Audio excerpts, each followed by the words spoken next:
akuntansi keperlakuan.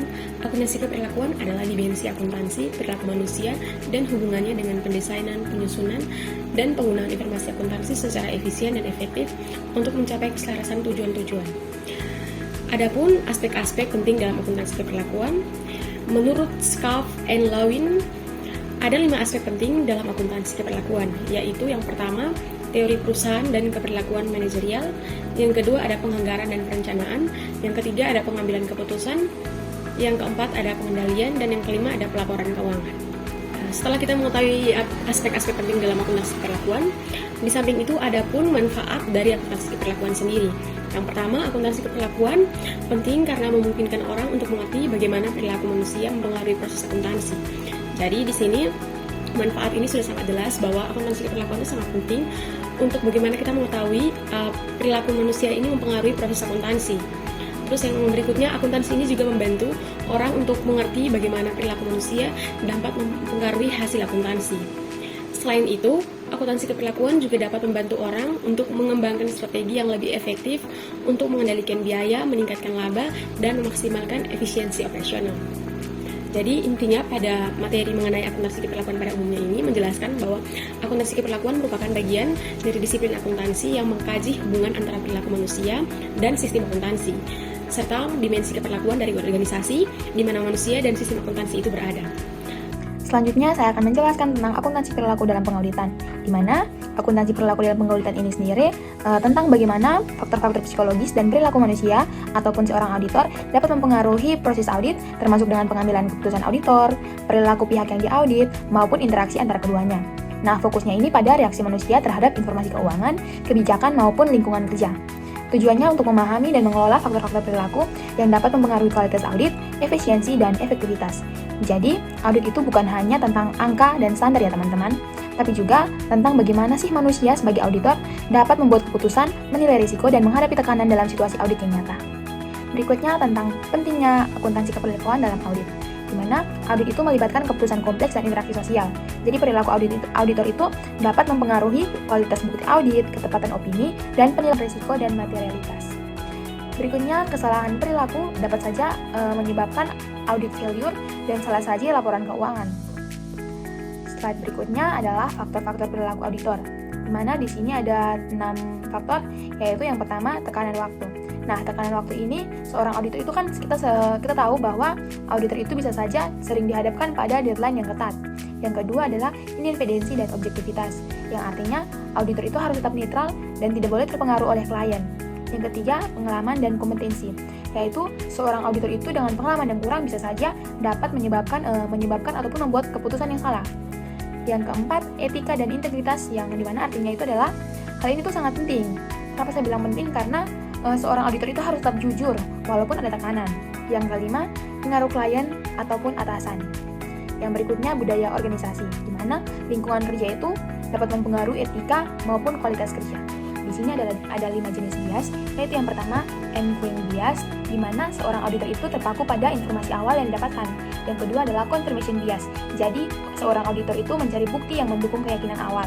Yang ketiga, overconfidence bias, di mana auditor itu memiliki keyakinan lebih atas penilaian diri sendiri. Yang keempat adalah groupthink, ini adalah tekanan sosial dari tim audit. Yang kelima adalah availability bias. Berikutnya adalah implikasi akuntansi perilaku dalam audit.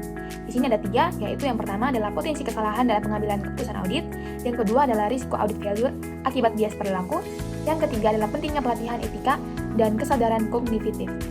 Jika bias perilaku tidak dikendalikan, bisa saja menyebabkan kesalahan besar dalam audit yang berujung pada opini yang salah bahkan skandal. Tapi teman-teman jangan khawatir, ada juga upaya yang bisa dilakukan organisasi untuk mengurangi bias dan kesalahan pada saat audit. Di sini ada 4 upaya yang bisa dilakukan, yaitu yang pertama adalah penerapan quality control audit, yang kedua adalah penggunaan checklist dan standar operation yang producer, yang ketiga adalah rotasi tim audit, yang keempat adalah pelatihan terkait etika, independensi, dan pengendalian bias. Jadi organisasi itu harus melakukan beberapa hal ini agar dapat membantu auditor itu untuk tetap objektif dan bebas dari tekanan bias. Jadi teman-teman, kesimpulan yang dapat diambil dari penjelasan saya yaitu perilaku auditor itu sangat berperan penting dalam pengambilan keputusan dalam keberhasilan audit sendiri, di mana kesadaran akan faktor perilaku sangat-sangat penting untuk menjaga kualitas audit dan kesadaran laporan audit. Akan menjelaskan mengenai etika akuntan, di mana etika akuntan sendiri adalah pedoman moral dan prinsip yang harus diikuti oleh seluruh akuntan agar pekerjaan mereka itu dapat dipercaya dan dapat dipertanggungjawabkan. Berdasarkan Kode Etik Akuntan Indonesia, prinsip etika akuntan meliputi yang pertama, integritas, di mana integritas akuntan itu harus jujur dan berkarakter kuat dalam menjalankan tugasnya. Yang kedua adalah objektivitas, yakni tidak memihak dan menghindari konflik kepentingan dalam menjalankan tugas. Yang ketiga, kompetensi profesional dan kehati-hatian, di mana mereka melaksanakan pekerjaannya itu dengan profesional dan sesuai standar.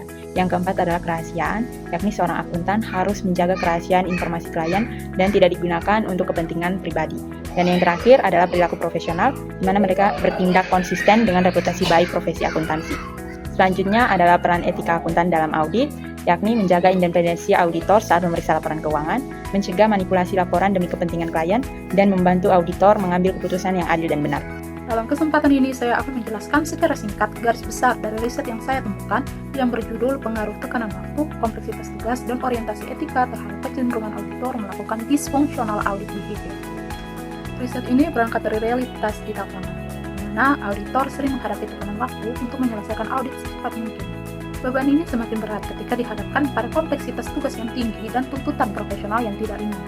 Kondisi tersebut dapat mendorong auditor melakukan perilaku penyimpangan dari standar audit atau yang disebut perilaku audit disfungsional. Contohnya seperti menandatangani dokumen tanpa melakukan pemeriksaan, mengabaikan prosedur penting, atau bahkan memalsukan bukti audit.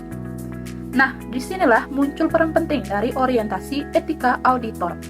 Auditor yang memiliki nilai-nilai etika yang kuat diyakini lebih mampu menolak tekanan dan tetap berpegang pada prinsip integritas dan profesionalisme, bahkan dalam situasi yang penuh dengan banyak tantangan. Lalu, apa solusi yang ditawarkan dalam riset ini? Yang pertama, kantor akuntan publik perlu mengatur beban kerja dan jadwal audit secara realistis agar auditor tidak bekerja di bawah tekanan ekstrim. Kedua, auditor perlu mendapatkan pelatihan etika secara berkala agar mereka siap mengambil keputusan yang benar di tengah tekanan. Dan yang terakhir, penting untuk memperkuat sistem pengawasan internal dan budaya kerja yang sehat agar auditor merasa didukung untuk bersikap profesional. Melalui pendekatan akuntansi keperilakuan, riset ini ingin menunjukkan bahwa keputusan auditor tidak hanya dipengaruhi oleh standar kerja, tetapi juga oleh tekanan psikologis, kondisi lingkungan, dan nilai moral. Dengan solusi yang tepat, kualitas audit bisa ditingkatkan dan kepercayaan publik terhadap profesi akuntan dapat terus dijaga. Itu saja dari saya, sekian dan terima kasih.